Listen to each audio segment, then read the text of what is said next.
Buenas tardes, compañeros. Hoy tenemos el último Matemartes del 2025, ¿vale? Y antes de presentaros a nuestro ponente de hoy, pues quería daros alguna información de la SEN. Ya sabéis que siempre empezamos con esta pequeña cuña publicitaria de la SEN. Venga, alguna cosita que tenemos por ahí entre manos. Las presentaciones del día de GeoGebra ya las tenemos en la página web, por si queréis echarle un vistacillo, ya todas las presentaciones que se utilizaron en el día de GeoGebra del pasado eh, 8 de noviembre, pues están todas publicadas. Y la otra cosa que tiene que ver con GeoGebra es que el año pasado y este hicimos, bueno, llevamos varios años, pero en concreto el año pasado y este, el calendario de, no sé si se ve, no se ve muy bien, ¿verdad? Bueno, el calendario, ahí, el calendario de miradas matemáticas, el calendario que los compañeros del Instituto de GeoGebra han elaborado con un montón de actividades que incluyen en cada uno de los meses, pues nos lo va a hacer llegar a través a través del correo postal para que lo podáis tener físico eh, a vuestras direcciones. Entonces, para eso, el CPR de Coria, cuando termine la sesión de hoy, os va a enviar un mensaje junto con la evaluación de Raúl Ibáñez en el que podéis poner la dirección a la que queréis recibir el correo, el correo con el calendario. Es cortesía del CPR de Coria, lo han elaborado los compañeros del Instituto GeoGebra. Así que para recibirlo ya solamente tenéis que rellenar el formulario. Os vamos a pedir que si os podéis poner de acuerdo, ¿vale? Si algunos compañeros, si sabéis que hay varios compañeros inscritos en el Matemarte que sean del mismo instituto o que os conozcáis, pues si queréis, si no os importa ponerlos de acuerdo para que en un mismo envío pues no tengamos que enviar a todos los inscritos, a los 115 inscritos, sino que algunas cartitas menos tengamos que enviar o podamos enviar para que todo el mundo lo reciba, pero si nos coordinamos siempre será mucho más fácil. Y ya la última información que quería daros de la Sociedad Extremeña de Educación Matemática es que justamente esta mañana se ha abierto el plazo de inscripción de las Olimpiadas, de todas las Olimpiadas. El de la Olimpiada Levin, de sexto de primaria, la Junior, de segundo de la ESO, y la Olimpiada Juvenil de cuarto de la ESO, pues para el curso 2025-2026 están abiertas las bases, se han publicado esta mañana, ¿vale? Podéis acceder a toda la información de las Olimpiadas, pues como siempre, en la página web de la SEN. Veo por ahí que está Eloísa en el chat poniéndonos todos los enlaces directos, así que todavía mucho más fácil. Muchas gracias, Eloísa. Y pues nada, ya sin más, vamos a pasar a presentar a nuestro ponente de hoy, a Raúl. Raúl Ibáñez Torres nos desvelará algunos secretos de las matemáticas como una herramienta, desde luego, muy creativa, ¿vale? Le va a sacar mucho provecho, le vamos a sacar provecho a esta sesión. Raúl es matemático, es profesor de geometría en la Universidad del País Vasco y es divulgador científico, con mayúscula. ¿Vale? Forma parte de la Cátedra de Cultura Científica de la Universidad del País Vasco y escribe en el blog de Cuaderno de Cultura Científica, no sé si lo conocéis, pues tiene maravillas. Durante 20 años ha dirigido el portal de Divulgamás, el Centro Virtual de Divulgación de las Matemáticas, y fue miembro de la Comisión de Divulgación de la Real Sociedad Matemática Española. Ha sido guionista y presentador de Un espacio en órbita laica y en otros programas de radio. Ha escrito varios libros, lo tenía por aquí algunos de ellos, que qué pena que no sea presencial para que no lo pueda firmar. Eso tenemos que arreglarlo, eso de que no sea presencial en algún momento. Tienes que venir por aquí, Raúl. Y tiene varios libros, entre ellos el de las matemáticas como herramientas de creación artística, los secretos de la multiplicación. Y bueno, ha recibido varios premios de divulgación. Estoy segura de que la sesión de hoy va a ser muy inspiradora, muy creativa y que vamos a disfrutar muchísimo. Así que, sin más, Raúl, cuando quieras, empezamos. Pues muchísimas gracias. Antes de nada, bueno, según voy colocándolo, eh, bueno, yo os voy a perder un poco porque no veo nada más que la presentación, pero bueno, sí quiero empezar dándoos las gracias por invitarme. Para mí es un placer, es mucho mejor, como bien decías, el formato presencial, pero en cualquier caso, pues intentaré transmitiros parte de lo que tengo en la cabeza. Quiero que hablemos de arte y matemáticas, pero también he intentado darle un toque hacia lo que sería la creación de talleres.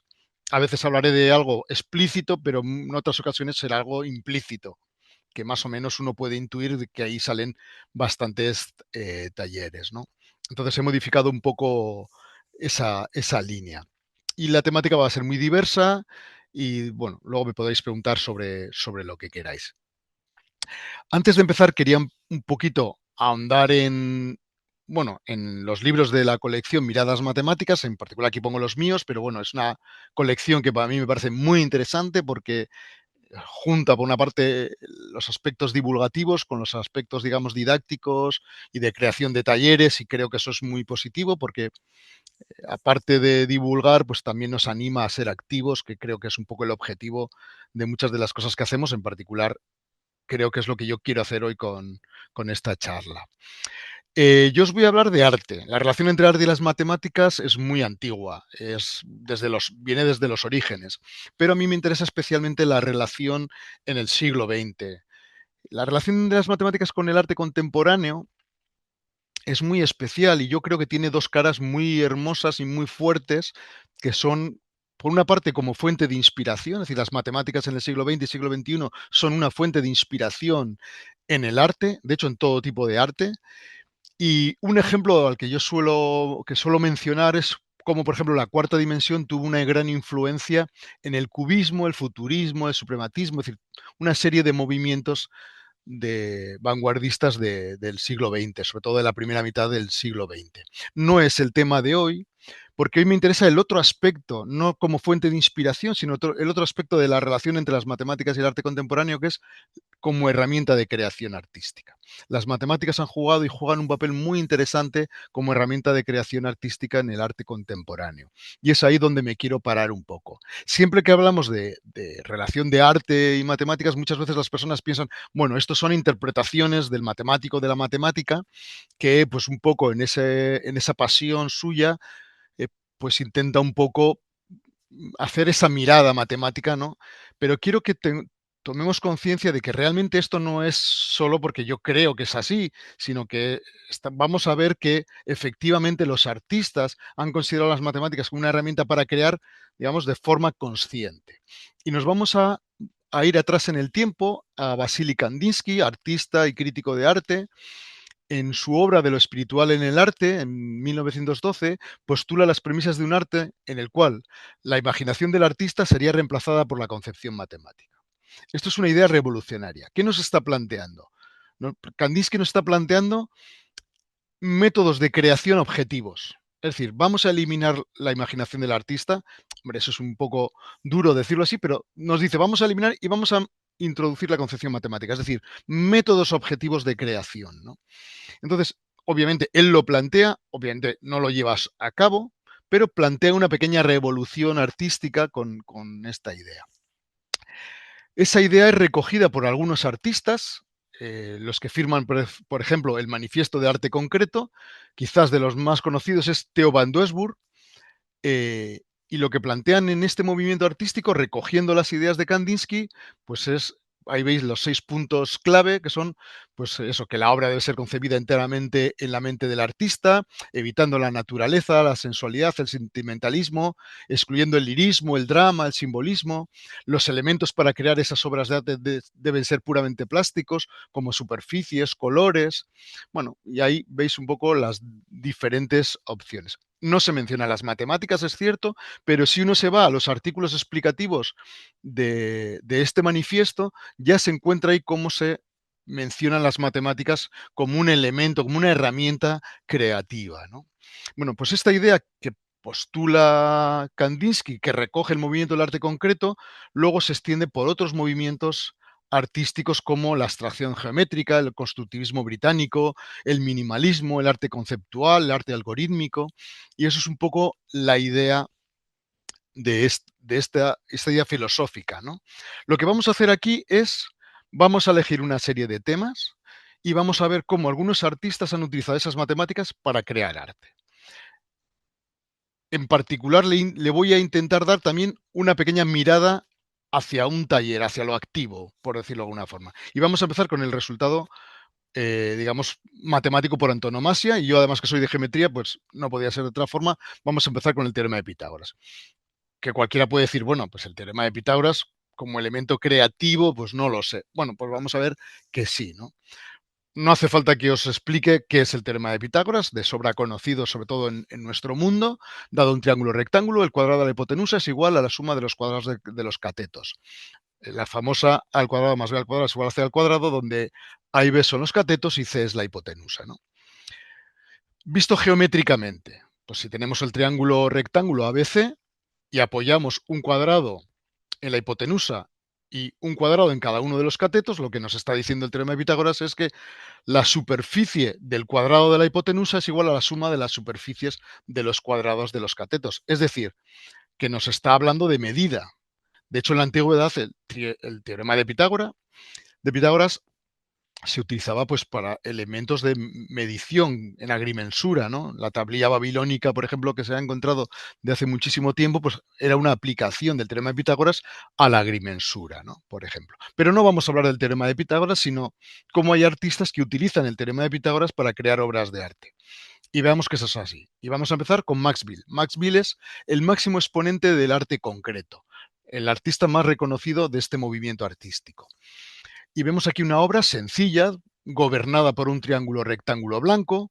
Alguien puede decir, vale, pero que haya un triángulo rectángulo blanco no implica el teorema de Pitágoras. Pero si nos fijamos en las franjas de color, veremos 5 franjas de color en un lateral, 3 en otro y 4 en otro. Es decir, el triángulo 3, 4, 5, 3 al cuadrado 9, más 4 al cuadrado 16 y 9, 25, que es 5 al cuadrado. Esto es lo que se llama el triángulo egipcio, el 3, 4, 5. Luego, realmente las bandas de color nos están remitiendo a que detrás de esto está el teorema de Pitágoras. De hecho, en el propio título nos habla del triángulo pitagórico. Más obras de arte de Max Bill que tienen relación con el teorema de Pitágoras. Por ejemplo, este cartel de aquí y obras parecidas a esta, como vemos, efectivamente utilizan el esquema geométrico básico del teorema, ¿vale? Donde tenemos los cuadrados que hemos dicho apoyándose en los lados, ¿vale? Y luego se ha utilizado los cuadrados de color para ver que efectivamente es de nuevo el triángulo 3, 4, 5, el triángulo egipcio. Ahí veis el método de construcción. Bueno, si esta idea se utiliza mezclando diferentes copias de la estructura geométrica, pues el propio Max Bill llega a creaciones más complejas como esta que veis aquí, la construcción sobre el tema 3, 4, 5, que es una obra bastante conocida, ¿no? Donde se comparte el cuadrado de la hipotenusa y se extienden lateralmente los esquemas. Luego vemos que efectivamente es posible crear obras de arte utilizando el teorema de Pitágoras. Podríamos pensar que el caso de Max Bill, que por cierto se tiran 40 años por lo menos utilizando el teorema de Pitágoras en el arte, como vamos a ver más adelante, pero no es el único artista.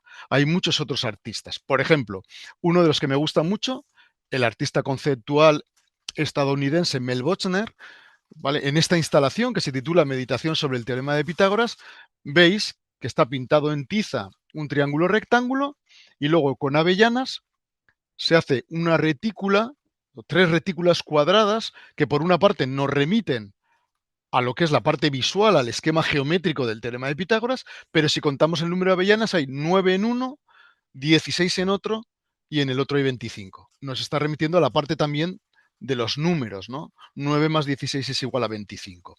Luego un poco nos da, es una meditación sobre la parte geométrica y la parte numérica del teorema de Pitágoras.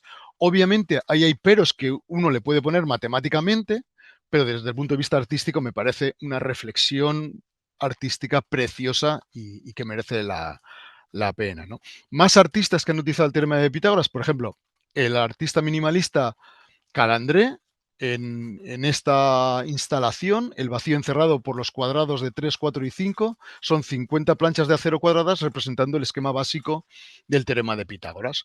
O Nam June Paik, creador del videoarte, pues en esta instalación titulada Pitágoras vemos que con televisores y tubos de neón nos remite de nuevo al esquema geométrico del teorema. Bueno, vemos que efectivamente es posible crear arte utilizando el teorema de Pitágoras. Pero vamos a ir un poquito más allá. ¿Sería posible crear obras de arte a partir de las demostraciones o de algunas demostraciones del teorema de Pitágoras y vamos a ir a la demostración clásica, la geométrico-visual, muchas veces atribuida erróneamente a Pitágoras, pero bueno, es una de las más antiguas que conocemos. Al otro lado tenéis la de Euclides, pero no vamos a comentarla. Esta demostración es la típica, seguramente, bueno, pues todas las personas que estáis ahí la conocéis. Simplemente una pincelada por si acaso hay alguien, pero es muy típica. Si cogemos 4 copias del triángulo rectángulo ABC, la podemos distribuir de 2 formas distintas. A la izquierda veis que estamos rodeando con los 4 triángulos un cuadrado del lado C, ¿vale? Y hemos creado entre todo pues un cuadrado del lado A más B, y en el otro lado tendríamos colocados los 3 triángulos de otra forma, de manera que estamos creando de nuevo un cuadrado del lado A más B, como en el otro lado, pero ahora, más allá de los 4 triángulos, tenemos un cuadrado del lado A y un cuadrado del lado B. Por lo tanto, como en los dos lados tenemos la misma superficie, si quitamos los 4 triángulos queda la misma superficie y por lo tanto c al cuadrado es igual a al cuadrado más b al cuadrado. La típica demostración. Vale, bueno, recordada esta demostración, nos puede servir para inspirarnos en la creación de una obra de arte o para construir un elemento, por ejemplo, en el sentido del arte concreto. Pues vamos a ver que sí. Vamos a ver, por ejemplo, el esquema que normalmente resume esta demostración suele ser el de la izquierda. Y vemos, por ejemplo, que en esta obra de Max Bill, ritmo 3-4-5, realmente nos remite a ese esquema que hemos visto. Uno podría pensar que es casualidad, pero si os fijáis en los segmentos de color utilizados, efectivamente está haciendo el esquema con el triángulo de nuevo 3-4-5, ¿vale? Por los segmentos de color que utiliza. O incluso esta misma forma, pero luego si en el cuadrado central volvemos a poner el mismo esquema pero reducido y así varias veces, nos quedan obras como esta que veis aquí, que da una especie de, utilizando convenientemente los colores, como movimiento espiral, ¿no? Luego vemos 2 obras relacionadas con esta primera demostración del teorema de Pitágoras. Pero incluso podríamos coger otra demostración geométrica, como la conocida demostración del matemático indio Bhaskara, que no voy a probar ahora, pero que también es muy conocida y que se suele resumir con esa imagen también de la izquierda. Y de nuevo Max Bill, en esta obra, que de nuevo lo podemos comprobar con los segmentos de color, utiliza el esquema. Esta es una obra muy conocida, 12 grupos de 4 en un campo blanco, y de nuevo utiliza esa idea de la demostración del teorema de Pitágoras. O esa idea del esquema dentro del esquema se utiliza en obras como esta que veis aquí, de nuevo con la demostración esta de Bhaskara. Bueno, pues hemos visto además algunas obras donde se utiliza la demostración de Pitágoras. Os voy a comentar ahora una de las obras que más me gusta a mí de esta serie, que es esta rotación alrededor de un blanco en expansión. Si la vemos así, quizás no percibamos que tiene relación con el teorema de Pitágoras, quizás sí. Se ve mucho mejor si lo que hacemos es dividirla en 4 partes y tapar los 4 cuadrados que os he puesto ahí.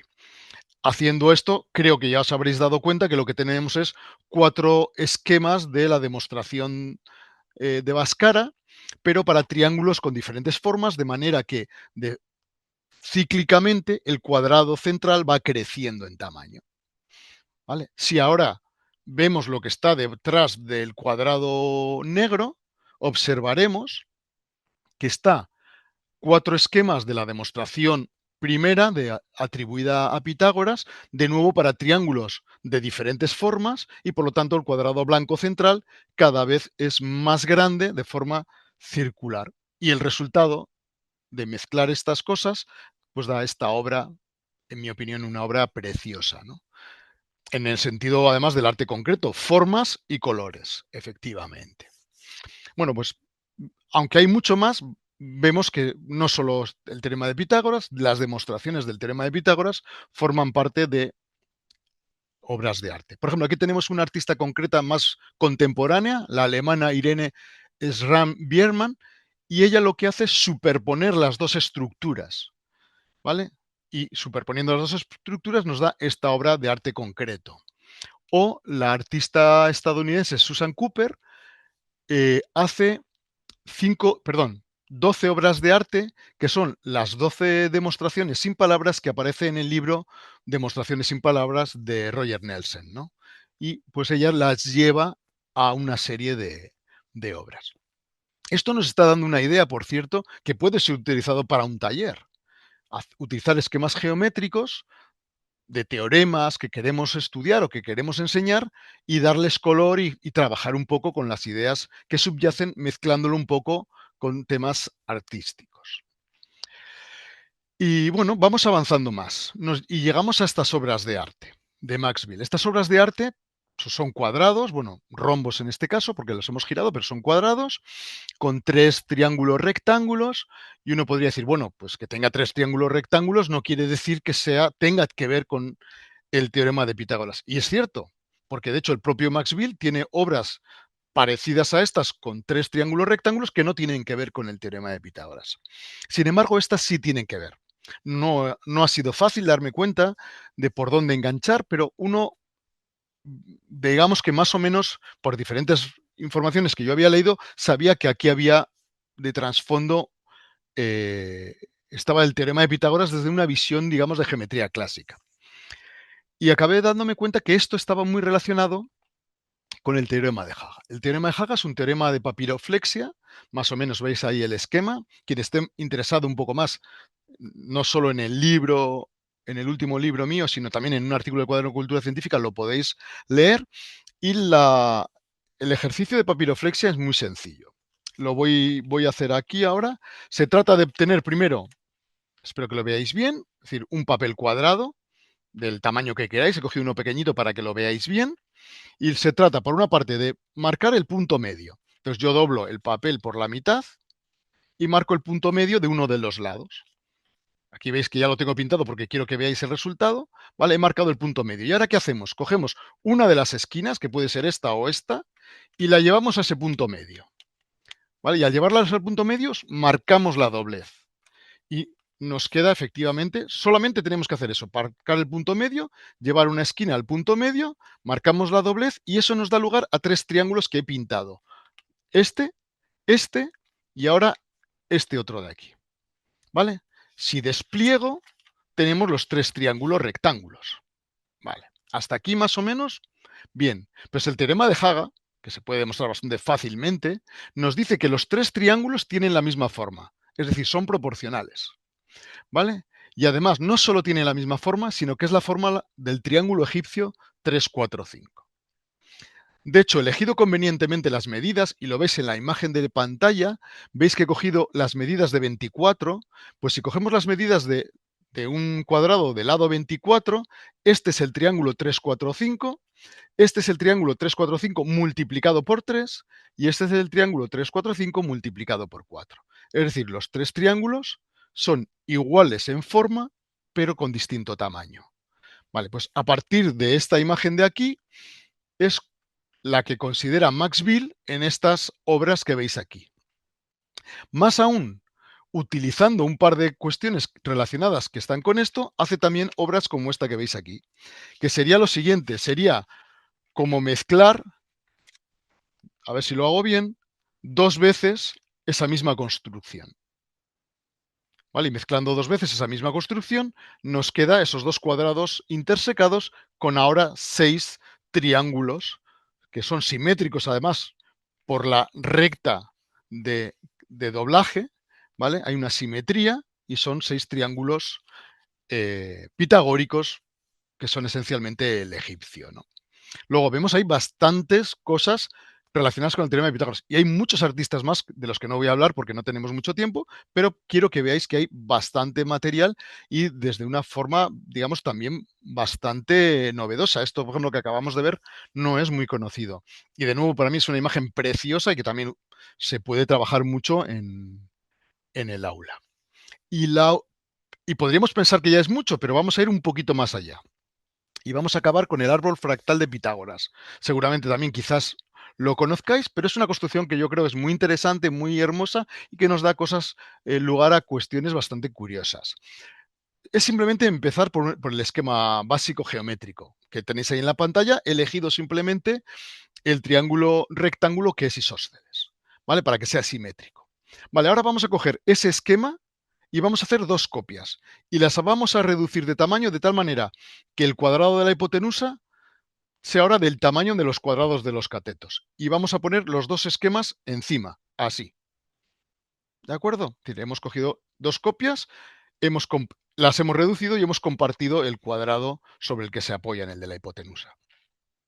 Ahora hacemos 4 copias y de nuevo las desplazamos a los 4 extremos y quedaría así. Y si seguimos haciendo copias, va avanzando. ¿Hasta dónde?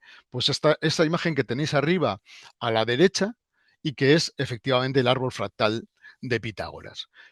En función de la forma que tenga el triángulo rectángulo básico, pues nos queda un árbol más simétrico o más escorado, como veis que os he puesto abajo, el del triángulo 30-60-90. ¿De acuerdo? Bueno, el asunto es, vale, esto es muy bonito y nos permite además jugar y hacer muchas cosas. ¿Pero se puede llevar al arte? Pues también se puede llevar al arte. Y aquí os traigo dos ejemplos. De un lado, de nuevo, Mel Bochner, que tiene una serie de obras relacionadas con esa construcción. La obra Pitágoras 4 es esta, pero tiene toda una serie de obras. Y por otra parte, una escultura que intenta darle tridimensionalidad a esa creación. Y esta escultura es del escultor holandés Anton Baker, que de hecho está haciendo un homenaje a un escultor anterior que también trabajaba con el árbol fractal de Pitágoras. Bueno, luego, por lo tanto, hay arte también relacionado con estas ideas. Pero incluso si queréis desde un punto de vista creativo de talleres, pues se puede jugar y hacer verdaderas virguerías con los árboles, cambiar de formas, colores, y ahí hay todo un mundo muy interesante para crear y para llevar al aula. Y yo suelo decir, y está puesto en el libro, que muchas de estas cosas que hemos visto y más que se explican, es muy interesante que las personas intentemos reproducirlas, intentemos hacer nuestras versiones, porque así aprendemos cómo funcionan esas obras de arte, hacemos nuestras propias versiones y luego nos animamos a hacer más cosas, ir más allá, es decir, más allá de lo que hemos aprendido, ¿no? Entonces yo creo que es un tema bonito.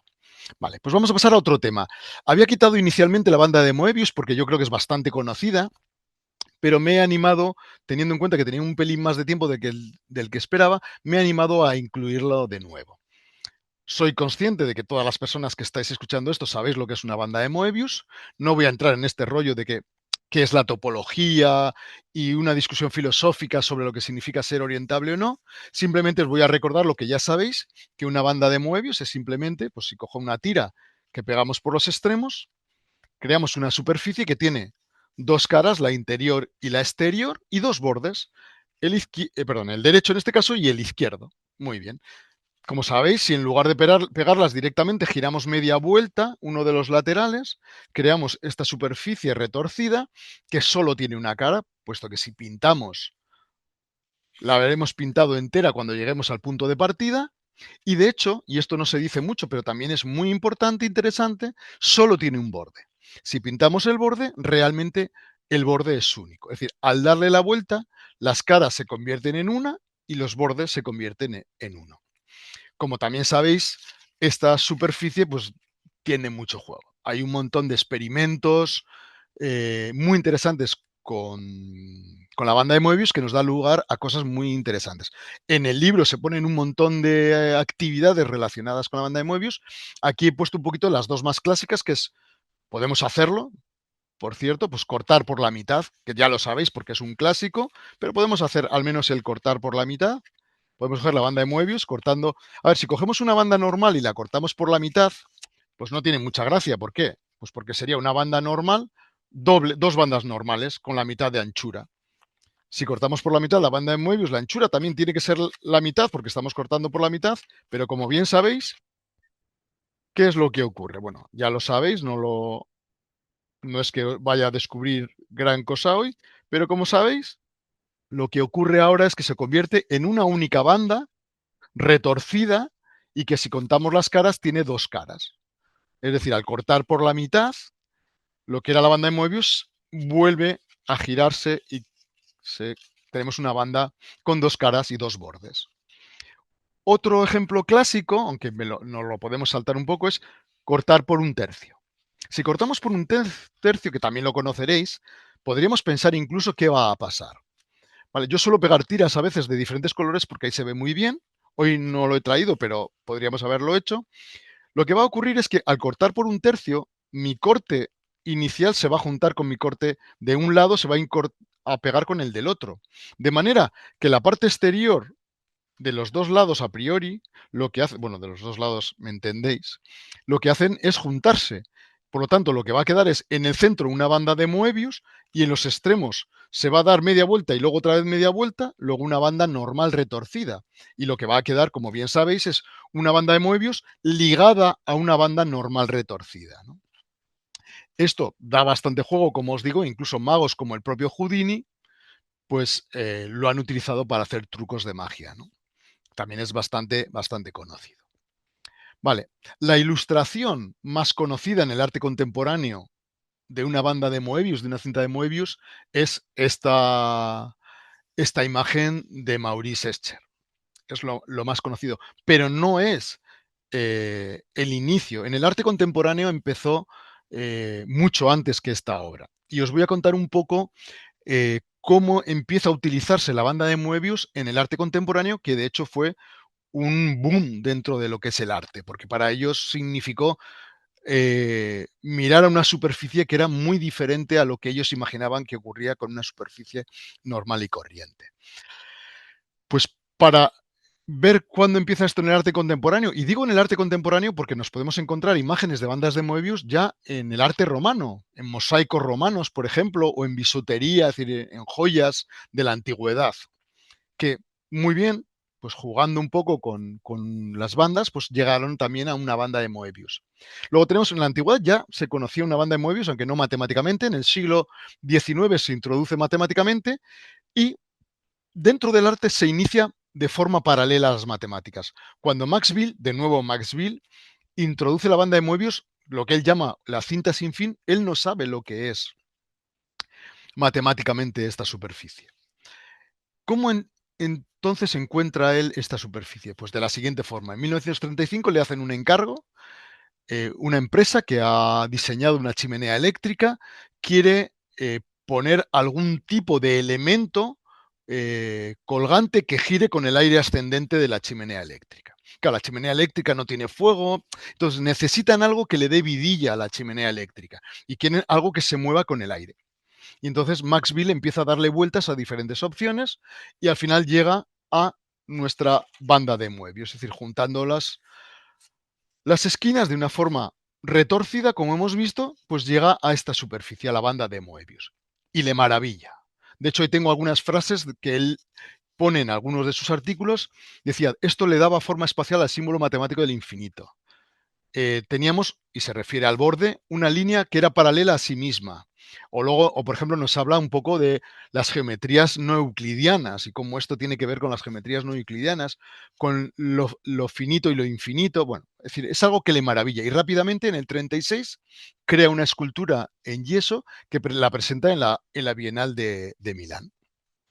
Y a partir de ahí, desde el 36 hasta su muerte en el 94, no dejaría de utilizar bandas de Moebius. Aquí veis bandas de Moebius hechas con diferentes materiales, o cobre o diferentes tipos de mármoles, grises, rojos, negros, etcétera, etcétera, con diferentes tamaños. Además, esta versión que veis aquí es una versión geométrica porque si le damos la vuelta a la escultura tenemos de nuevo la misma imagen, es decir, es una creación, no es solo topológica, sino que ahí es geométrica también, porque tiene una simetría, pero ya digo, y realiza muchas versiones de esta obra. También realiza un montón de esculturas en latón dorado, con formas que aparentemente no tienen nada que ver con la banda de Moebius. Algunas son bandas de Moebius, como estas que veis aquí, aunque puedan no parecerlo, y otras son bandas normales o bandas normales retorcidas.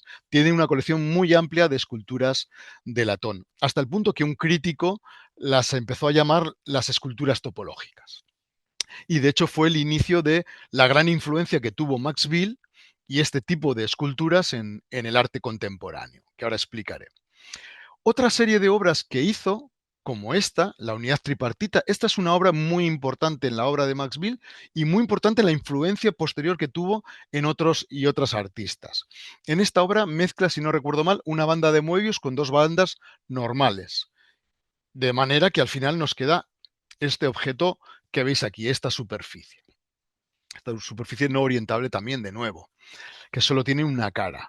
Esta escultura se expuso en la Bienal de Sao Paulo, si no recuerdo mal, y fue tal el impacto que varios artistas latinoamericanos, entre ellos pues Lydia Page o Lydia Clark, montaron lo que se llamó el nuevo movimiento de arte concreto. Y aquí tenemos una de esas artistas, Lydia Clark, que en esta performance, que se llama Caminando, nos plantea algo parecido a lo que hemos hecho cortando una banda de Moebius. Lo que pasa es que ella lo que nos plantea es, vamos a empezar a cortar por la mitad. Y cuando lleguemos al punto, no vamos a cerrarla. Vamos a elegir derecha o izquierda.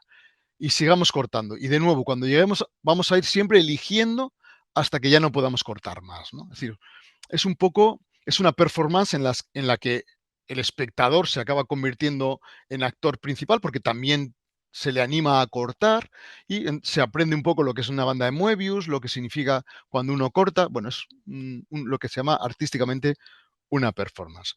Más artistas, bueno, hay muchísimos artistas en los que influye Max Bill. Ya os digo, hubo un momento incluso que se dijo que el arte, todo el arte de los años 60, creo recordar, era topológico. Y nos encontramos que incluso Salvador Dalí, ¿veis? En esta escultura realizada en pasta de cristal, pues diseña una banda de Moebius, ¿no?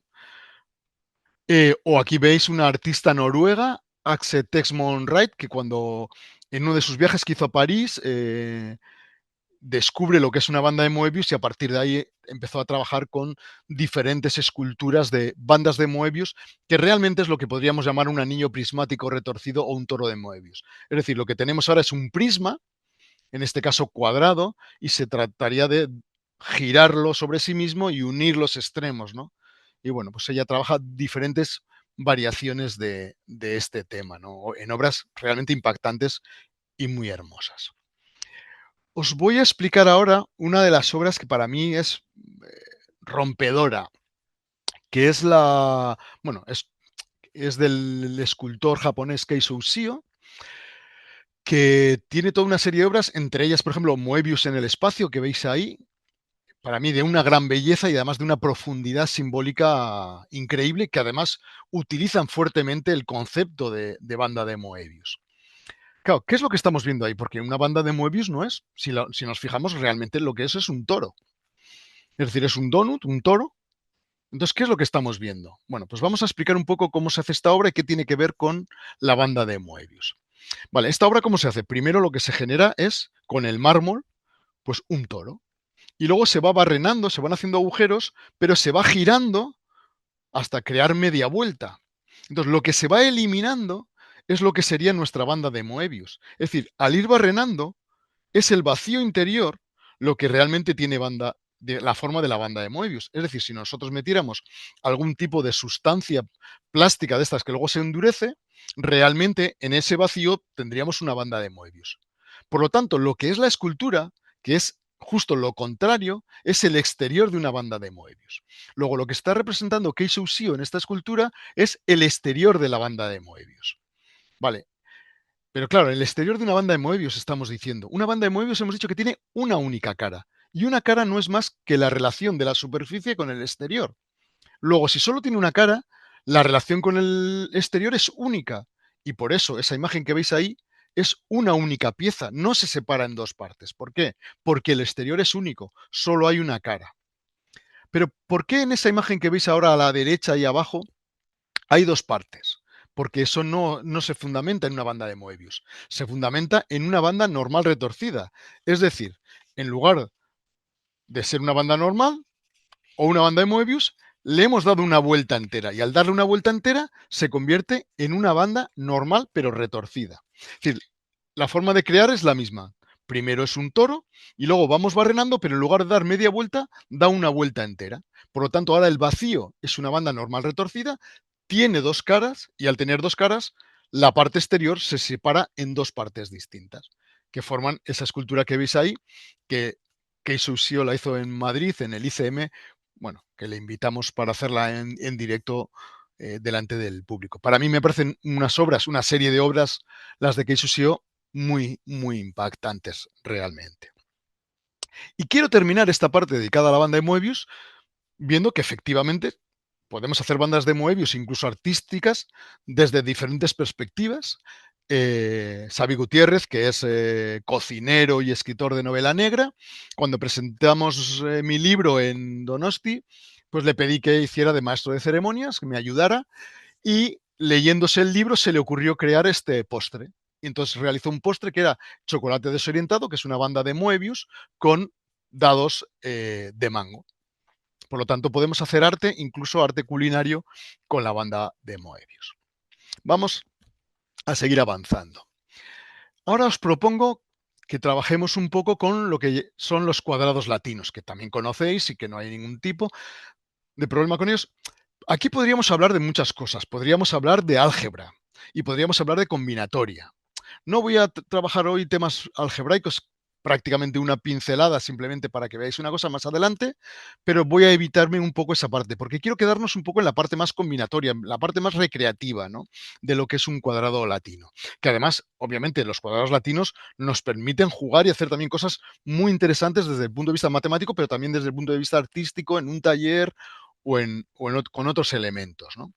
Recordemos, aunque ya sé que lo sabéis, que es un cuadrado latino. Pues un cuadrado latino, por ejemplo, en este caso, de orden 6, en una retícula 6 por 6, donde vamos a meter los números del 1 al 6 de tal forma que en cada fila y en cada columna estén los 6 números. Es decir, no se repita ninguno ni falte ninguno. Estén los seis. Es decir, cada fila es una permutación de la primera fila, de la 1, 2, 3, 4, 5, 6, y cada columna lo mismo.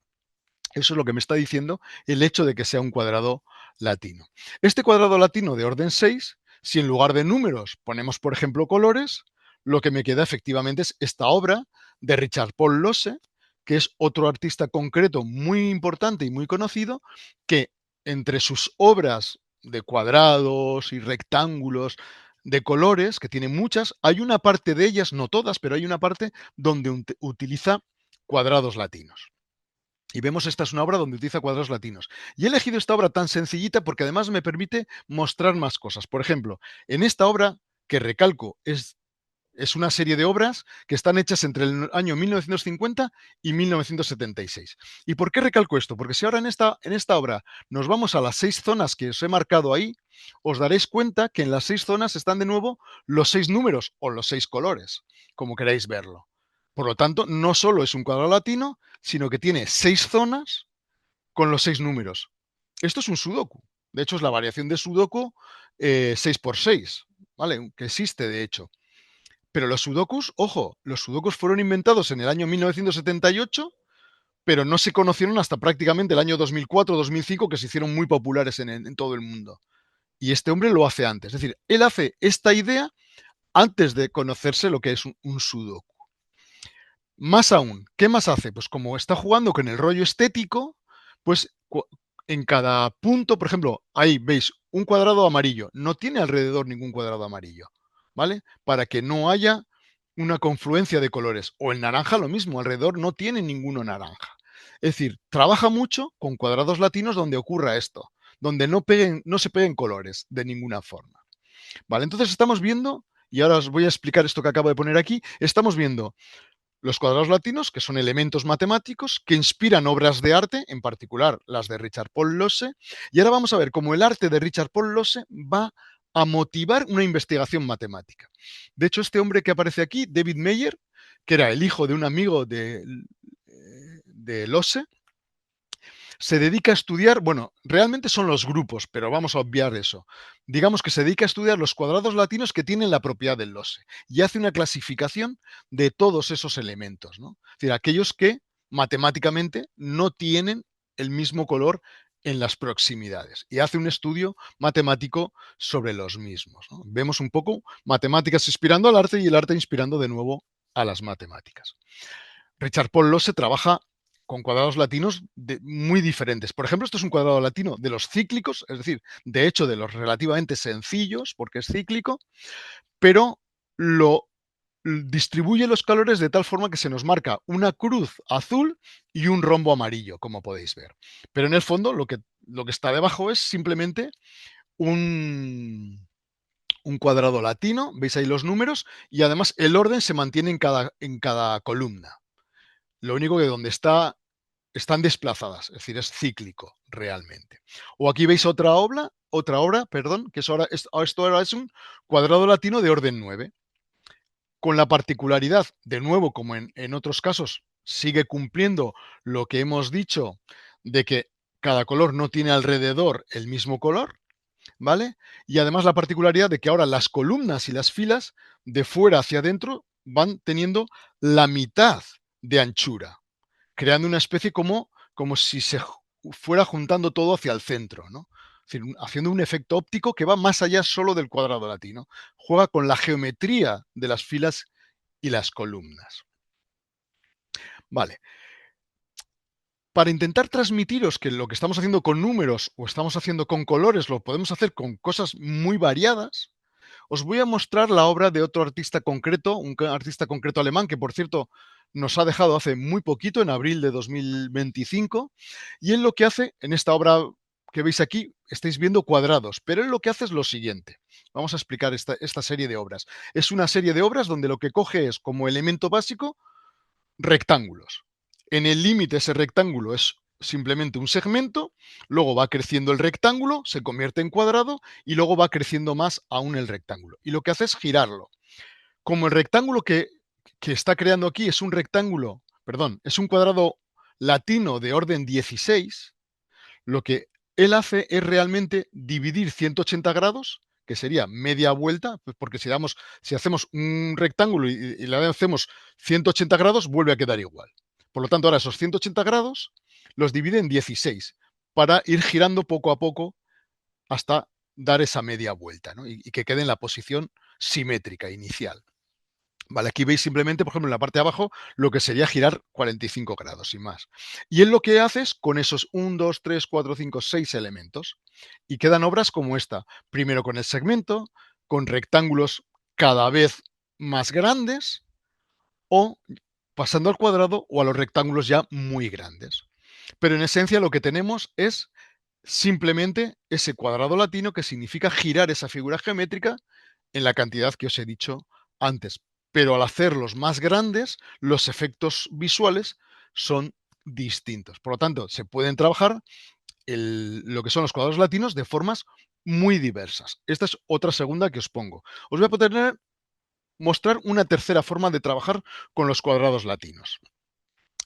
Y es la del artista constructivista británico Peter Lowe. En esta obra, Sistema de 6 elementos sobre gris, ¿vale? Esta pieza que veis aquí es realmente un cuadrado latino, que os voy a explicar ahora. Es un cuadrado latino que, ¿cómo lo vamos a...?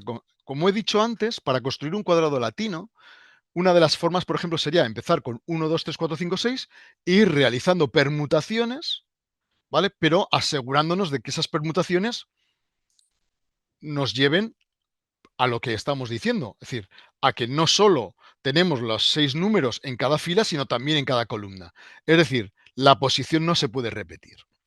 Vale, entonces, hay diferentes formas de conseguir cuadrados latinos o permutaciones interesantes.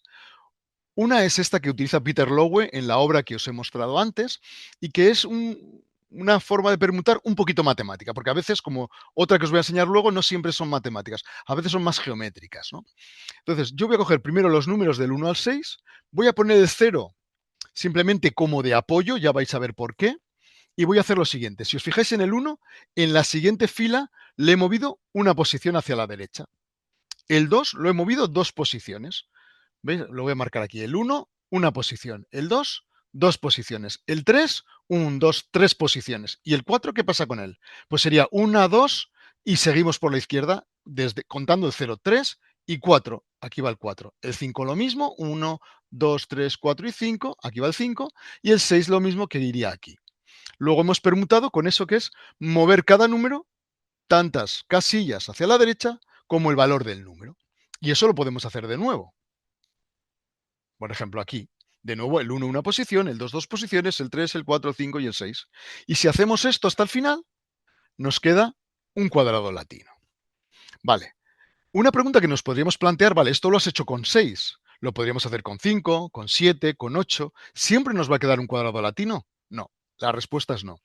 ¿Cuándo nos va a quedar un cuadrado latino? Bueno, pues esto es muy bonito porque se puede demostrar. Se puede demostrar que si nuestro orden, que en este caso es 6, más 1 es un número primo, claro, 6 más 1 es 7, que es un número primo, nos queda un cuadrado latino, pero si no, no. Por lo tanto, en ocasiones nos queda un cuadrado latino y en otras ocasiones no nos queda. En este caso, como os digo, sí nos quedaría un cuadrado latino. ¿Y qué ha hecho Peter Lowe, este artista constructivista británico? Ha cogido ahora dos piezas rectangulares, una negra y otra blanca. Bueno, él las utiliza en metacrilato, creo recordar, ¿vale? Y ve las distintas posiciones que puede generar. Dos negras, una negra y una blanca, al revés, una negra y una blanca en la otra posición, luego al revés, las dos posiciones y luego las dos blancas. Es decir, se pueden colocar de 6 formas distintas y como tenemos un cuadrado latino de orden 6, asociamos cada una de las formas con un número y transformamos nuestro cuadrado latino en, en este relieve de Peter Lowe. ¿De acuerdo? Luego vemos cómo generar también una obra de arte utilizando cuadrados latinos de una forma también distinta a las anteriores. Un pelín más. Voy a ver la hora, que si no, ya sabéis que yo me enrollo mucho. De hecho, se me está yendo demasiado el tiempo. Vale. Bueno, un pelín más. Esta es otra forma de generar cuadrados latinos o estructuras interesantes, digamos, de nuevo. Se llama la permutación péndulo. Voy a empezar explicándola y luego voy a explicar un poco de dónde viene. La permutación péndulo ahora no tiene nada que ver con con las matemáticas como antes. Ahora vamos a coger los números 1, 2, 3, 4, 5 y 6 y vamos a ir de izquierda a derecha considerando los números que están en las posiciones pares. Serían 2, 4, 6. Por lo tanto, los que aparecen son 2, 4, 6. Y al llegar a 6, volvemos hacia atrás y consideramos los números en posiciones impares, que serían 5, 3 y 1. Efectivamente, lo que nos queda es 2, 4, 6, 5, 3 y 1. Ahora, en esta nueva permutación hacemos lo mismo. Hacia la derecha las posiciones pares, que serían 4, 5 y 1, y hacia la izquierda las impares, que serían 3, 6 y 2.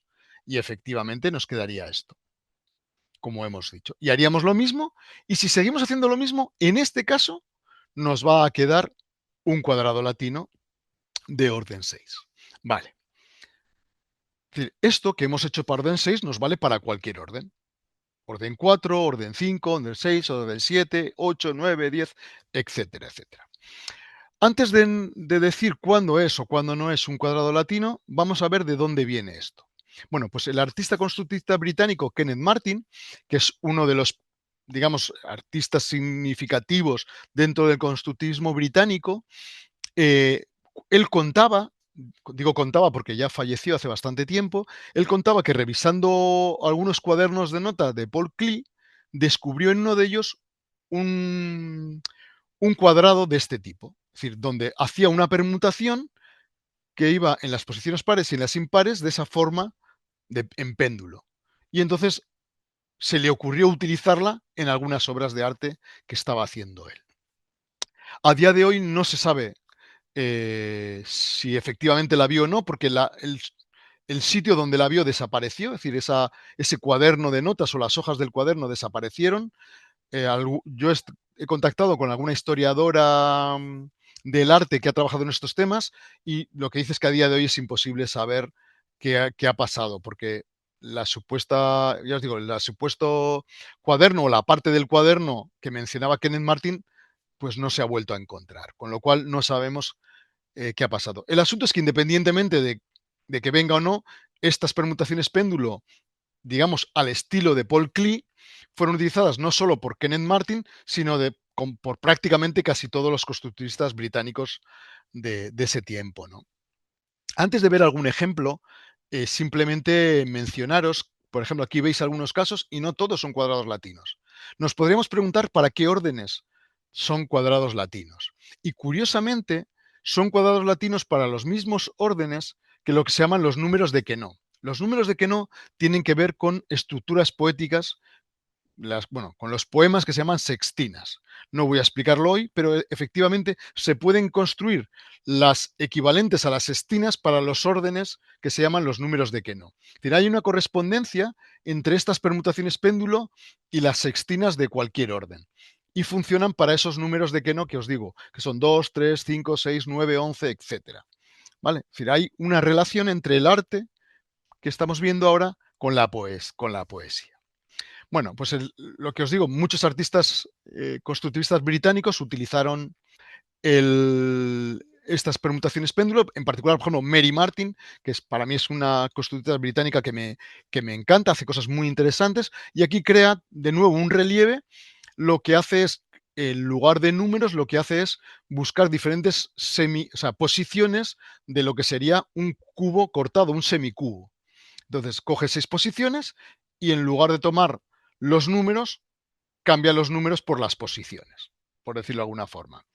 O esta obra, que es una obra, digamos, bastante importante y premiada de su creación artística, la permutación diagonal, toma como base esas permutaciones péndulo. Voy a explicarlo brevemente, digo, para que veáis que a veces cuando hemos aprendido una cosa, podemos ir más allá y crear cosas nuevas, ¿no? Y también lo podemos hacer trabajando incluso en reproducir estas cosas que estamos hablando y luego ir más allá, lo que nos pida un poco el cuerpo, ¿no? Aquí, por ejemplo, ¿qué hace Mary Martin? Pues coge, veis, arriba sería, para empezar, lo que serían las permutaciones péndulo sobre 1, 2, 3, 4, 5 y 6, es decir, lo que hemos hecho antes. Pero en lugar de mantener la estructura cuadrada como antes, va a ir desplazando, es decir, en la primera fila la deja igual, en la segunda desplaza el primer número a la derecha. En la siguiente, los dos siguientes números. En la siguiente, los tres siguientes, los 4, los 5 y los 6. De tal forma que lo que ha creado es una estructura desplazada. Ya no es una estructura cuadrada, sino es una estructura desplazada. ¿Vale? A partir de esa estructura de la permutación péndulo. Y en la parte de abajo hace lo mismo, pero al revés. Sería la permutación péndulo invertida. Es decir, como veis, sería, ahora en lugar de empezar por la izquierda, empezaría por la derecha, es decir, se invierte, iría a posiciones impares y luego posiciones pares, es decir, 6, 4, 2, 1, 3, 4. Y lo mismo, ahora desplaza, en lugar de hacia la derecha, desplaza hacia la izquierda. Con lo cual tenemos una serie de números arriba desplazándose hacia la derecha y abajo desplazándose hacia la izquierda. Si ahora estos números los cambiamos o por dibujos, como veis ahí abajo, o por efectivamente posiciones distintas del semicubo, pues nos queda, perdonad, la obra esta que veis aquí, que esta es el relieve con las estructuras de semicubo, pero también tiene dibujos un poco utilizando este tipo de construcciones. Pero ya os digo, hay muchos constructivistas británicos, por ejemplo, Anne Sutton, que es un artista textil, pues utiliza, por ejemplo, la permutación péndulo 1-10 en esta obra, pero tiene muchas obras de arte textil donde trabaja con este tipo de cuestiones de la permutación péndulo, ¿no? Luego vemos que, bueno, generar cuadrados latinos, pues bueno, se pueden generar de formas muy diversas. Vale, vamos. Vale, hemos empezado un poquito más tarde, pero llevamos ya un buen tiempo. Vale, me voy a permitir, os iba a explicar un poco la multiplicación de matrices. ¿Por qué? Porque aunque es un término que está fuera de lo que quería contaros, nos permite ver un poco cómo crear a veces obras de una forma lógica. Es decir, cogemos una cosa que es la multiplicación de matrices y lo convertimos en un generador de arte. Y esto es algo, voy a decir, bueno, eh, no me interesa mucho el que sepáis temas de matrices. Las matrices, como ya sabéis, son estructuras reticulares de tamaño n por n, o 3 por 3, por ejemplo, en este caso que veis aquí, que tienen una multiplicación particular. ¿Vale? Y esa multiplicación particular en particular es no conmutativa, como veis abajo, e incluso el producto de 2 me puede dar 0. Es decir, el producto de matrices es algo muy importante dentro de las matemáticas, con implicaciones muy fuertes. El asunto es que en los años 60, Friedrich Nacke lo utilizó para crear una de las primeras obras algorítmicas de la historia del arte, que era estas obras, bueno, una serie de obras que se llaman multiplicación de matrices. ¿Vale? Voy a intentar explicar un poquito rápido porque quiero contaros más cosas, más o menos la idea de cómo se genera esto.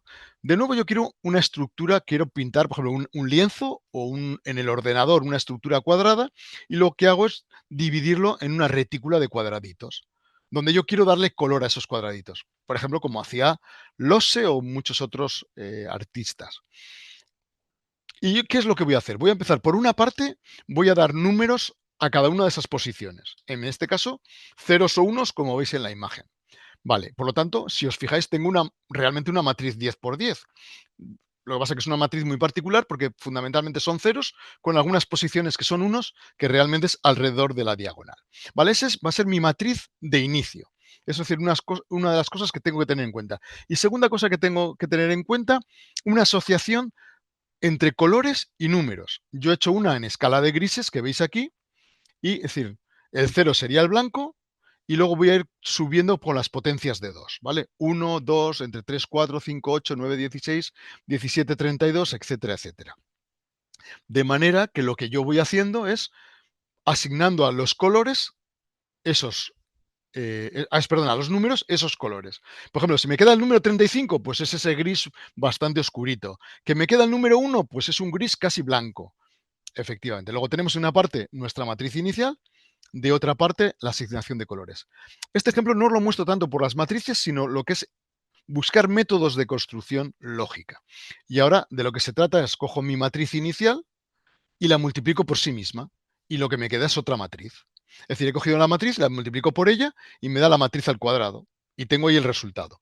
Ahora voy a coger y voy a multiplicar la matriz por sí misma 4 veces, lo que sería la matriz a la cuarta. Y me queda esa otra matriz.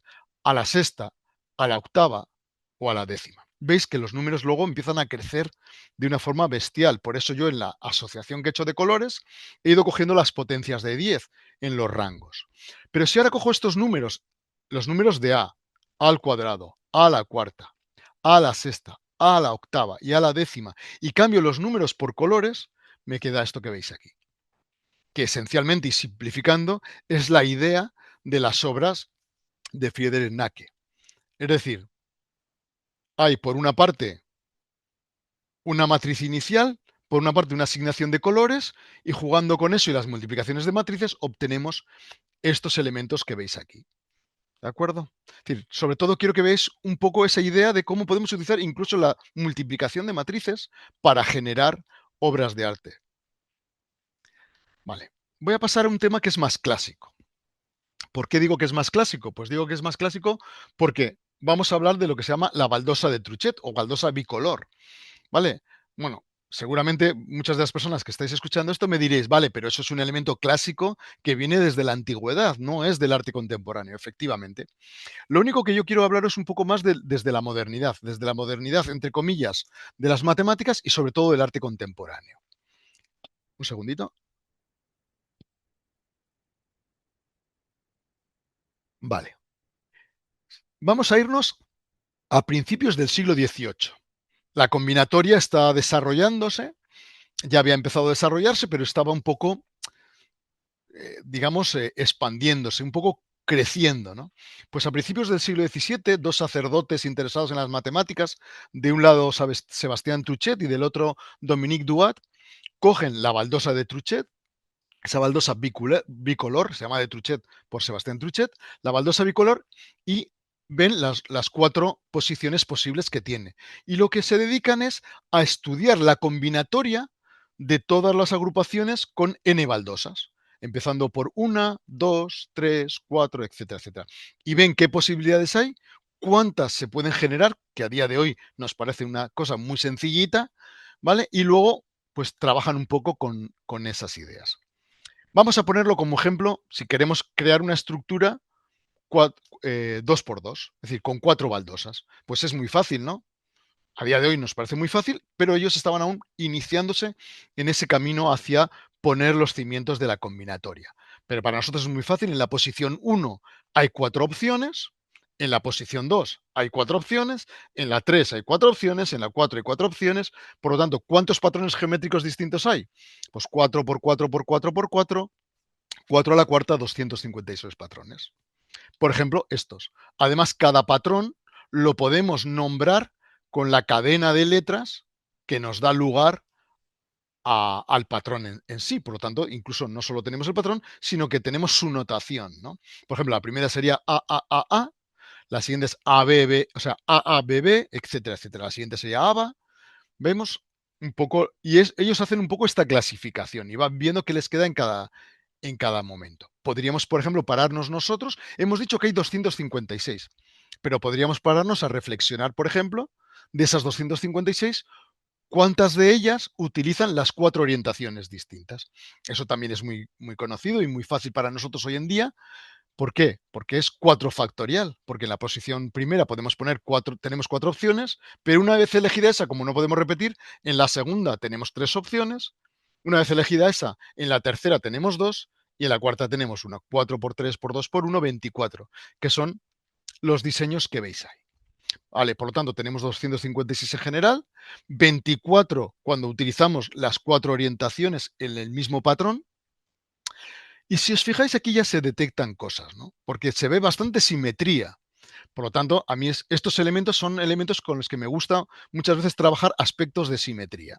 Y podemos ir, por ejemplo, aquí hay patrones que tienen simetría rotacional, perdón, de 90 grados, como estos que veis aquí. Si nosotros giramos 90 grados, la estructura queda igual. ¿Vale? Tenemos también patrones con simetría rotacional de 180 grados, como estos que veis aquí. Antes había 4, ahora hay otros 4 que tienen simetría rotacional de 180 grados. También tenemos simetría especular respecto a una o varias rectas. Vemos arriba respecto a una vertical y otra horizontal, pero abajo respecto a más.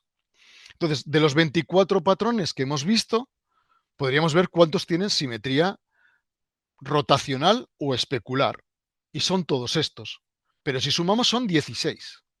No están todos, porque habíamos dicho que había 24. ¿Qué pasa con los que no están aquí? Porque aparentemente parecía que todo era simétrico. Los que no están aquí son estos de aquí, perdón, que tienen simetría, lo que se llama simetría con cambio de color. Lo que es la estructura básica es la misma, pero donde antes era negro pasa a blanco. Por ejemplo, en los primeros hay una simetría especular respecto a la línea horizontal y efectivamente hay un cambio de color. Y en los de abajo respecto a la línea vertical y efectivamente hay un cambio de color.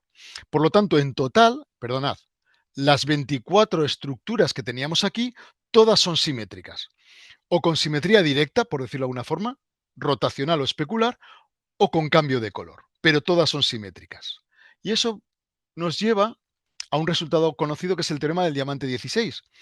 Normalmente se dice que la anterior, lo que os acabo de contar, es la versión 2x2 de lo que se llama el teorema del diamante 16, que voy a explicar a continuación. El teorema del diamante 16 ahora se trata de un embaldosado inicial 4x4.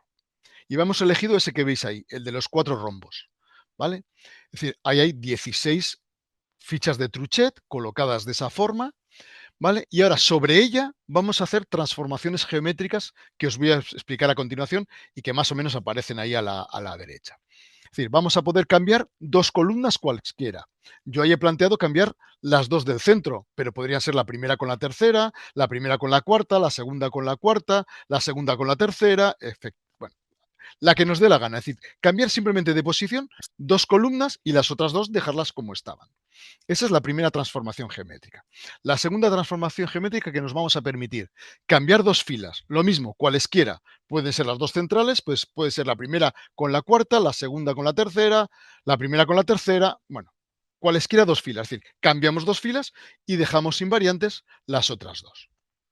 Luego podemos cambiar 2 columnas, podemos cambiar 2 filas o, como esto tiene 4 cuadrantes, ¿vale? Es decir, tiene los 4 cuadrantes, podemos cambiar de orden 2 cuadrantes enteros, ¿vale? Como aparece en esa imagen de la derecha, donde cambio en diagonal.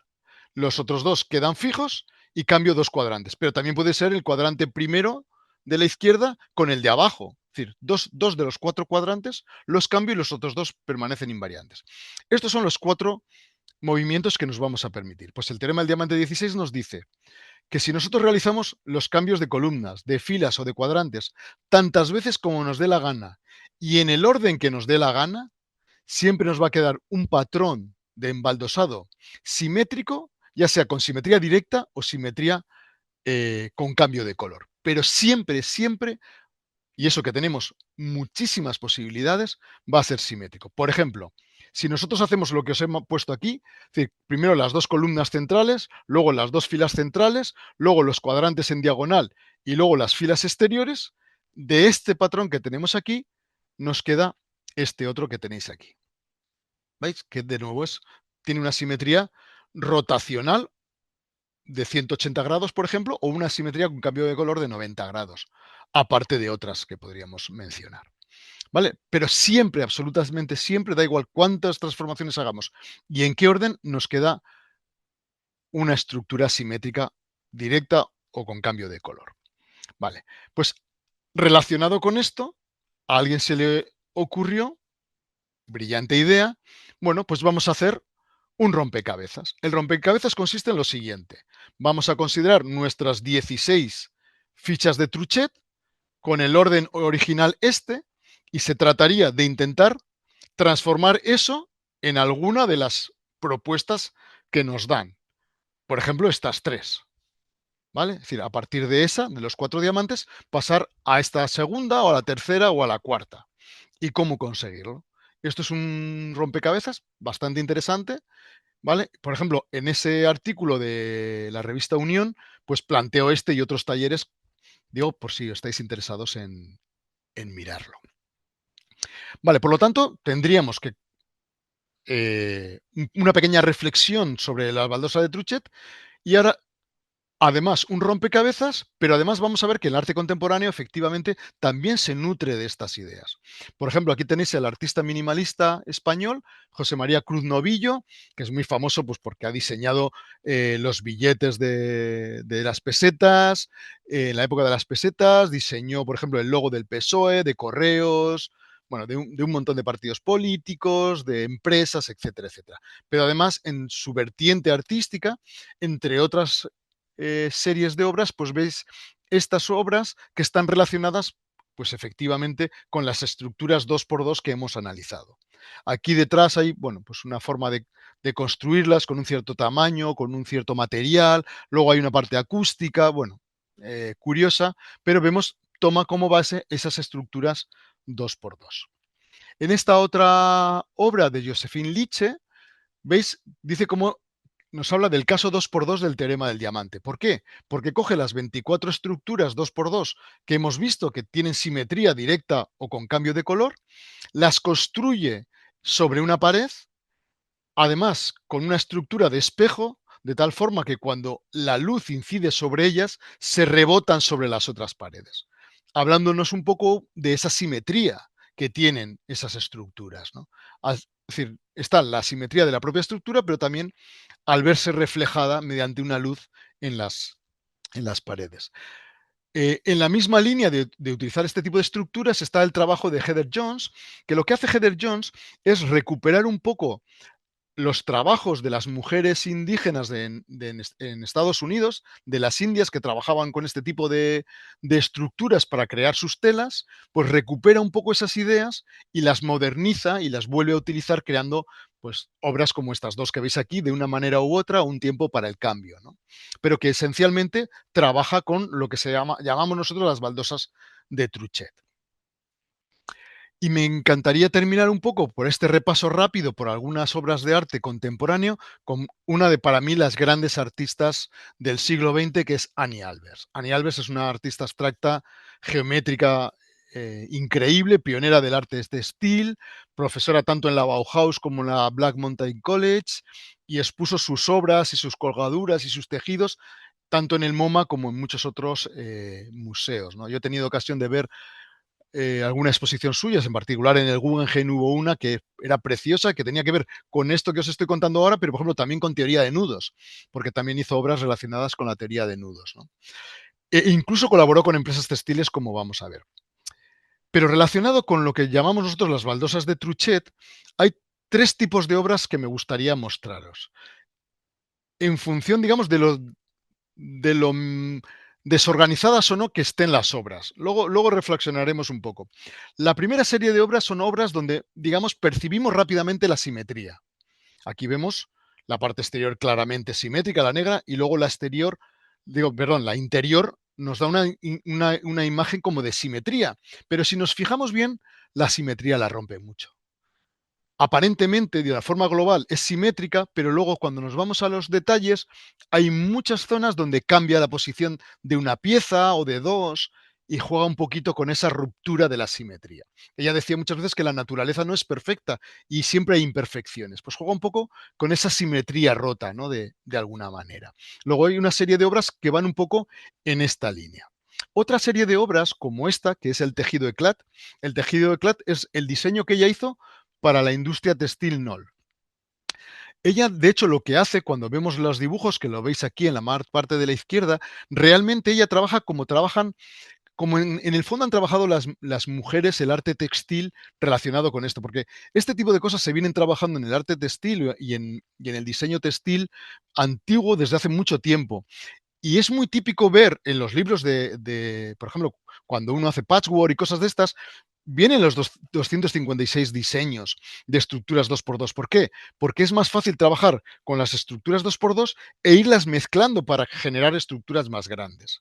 Y aquí un poco es lo que hace nuestra artista, pero también no dejándolo libremente, porque si vais, hay un equilibrio, no hay estructuras muy grandes de ese naranja o de ese blanco. Está todo como bastante controlado. Dentro de lo que cabe no hay estructuras grandes de un lado o pequeñas. Es decir, intenta compensar. Aparentemente nos daría la impresión de que es una estructura que se repite, pero no es así. Pero aún así hay un cierto control, ¿vale? Como para que no se nos mezcle de una forma al azar, digámoslo. Y un tercer tipo sería este, que aparentemente, bueno, mezcla también negros y blancos, ¿vale? Pero aparentemente nos daría la impresión de que les ha puesto al azar. Pero si os fijáis, no está puesto al azar. Y os voy a pedir que hagáis un ejercicio. Quiero que entornéis los ojos para que intentéis ver la estructura de la obra. Y si entornáis un poquito los ojos, veréis que hay zonas negras y blancas, ¿vale? Marcando como las diagonales. Por lo tanto, ella no las pone de cualquier forma. Las pone de manera aparentemente desordenada, pero creando esas estructuras diagonales en blanco y en negro, ¿no? Entonces vemos estas tres obras. Quizás las obras de Annie Albers son las que más se alejan de esta idea de utilizar estructuras matemáticas y lógicas, porque ella está buscando compensaciones estructurales, pero creo que es una utilización de la baldosa de Truchet preciosa que merece la pena traerla aquí. Y esta parte la voy a terminar con lo que ha sido mi aportación cuando escribí el libro, pues se me ocurrió construir una serie de obras basadas en la baldosa de Truchet. Y entonces lo que hice es utilizar los decimales del número pi, pero claro, como tenemos 4 posiciones, lo pasé a base 4 y utilicé la distribución de los decimales de base pi con las baldosas de Truchet y esta es mi obra origen. Bueno, es mi pequeña aportación, como alguna más que tengo en esta relación, pero buscando un poco aprender y trabajar un poco en esa idea que se manifiesta en el libro. Os planteo incluso que podemos hacer incluso un taller de creación artística. Relacionado con las baldosas de Truchet, podríamos hacer, como os he dicho, ese rompecabezas. Ese rompecabezas que nos permite jugar, ¿vale? Intentar conseguir el reto que nos plantea el rompecabezas. Pero también podemos hacer un patrón de creación artística.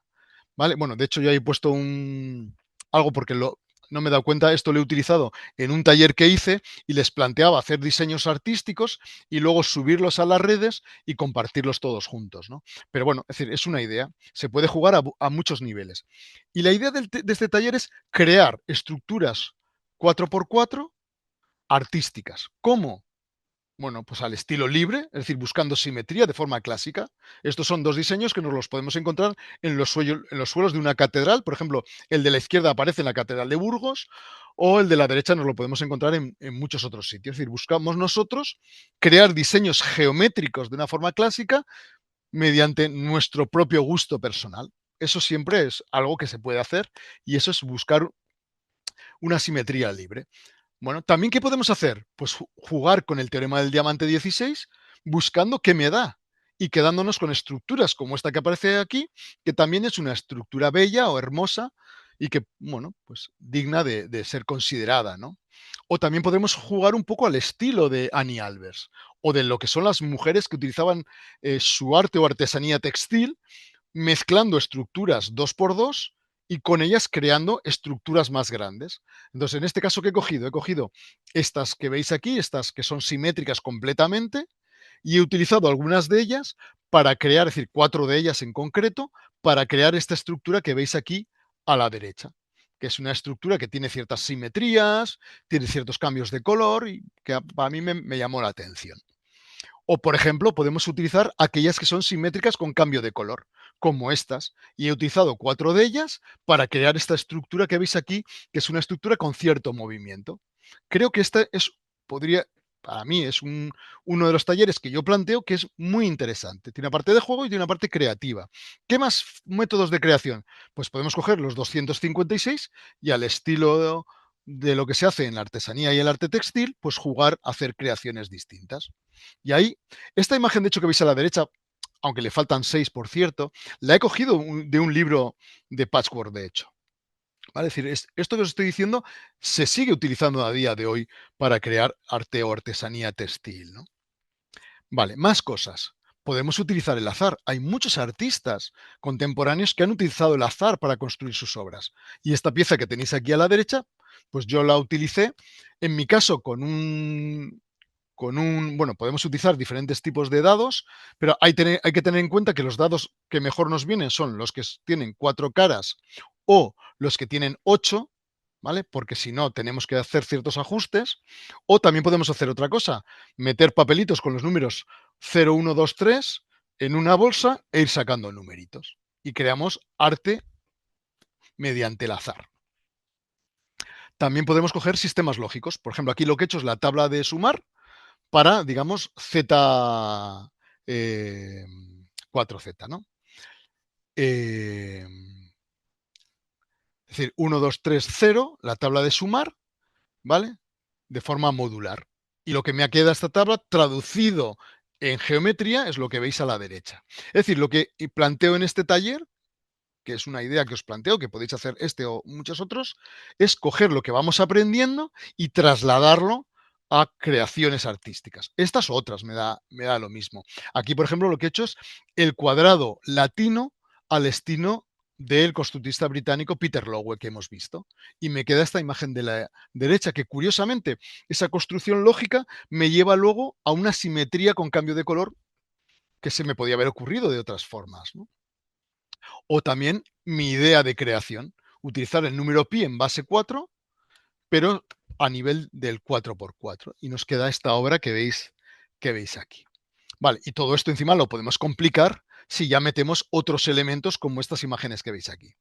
Ya le vamos metiendo otro tipo de componentes y ya eso se nos puede ir disparando más y más y más, ¿no? Hay muchas opciones y muy interesantes.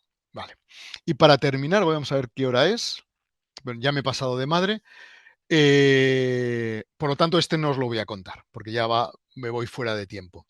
Esto sería el rompecabezas de Sol Levitt. Solo os digo que lo que se hace, y os animo a que lo leáis, ahora os voy a dar la referencia, es coger una serie de obras de arte del artista Sol Levitt, como son estas, ¿vale?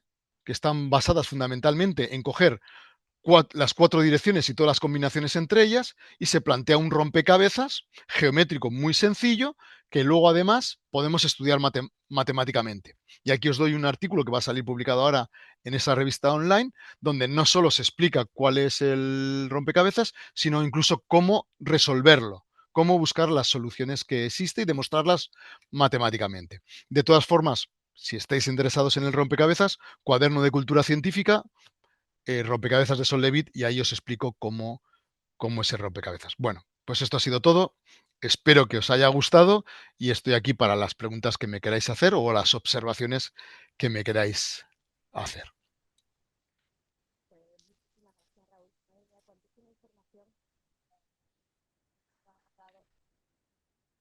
Sí, ¿no? Que Ahora te muchísimas digo. gracias Gracias. por toda esta presentación. Yo he apuntado un montón de ideas, seguro que algunos compañeros también, porque ha habido cosas muy creativas y algunas ideas muy interesantes. Yo creo que para llevarlas, nosotros tenemos aquí matemáticas en la calle, que es muy masivo, y Ujú.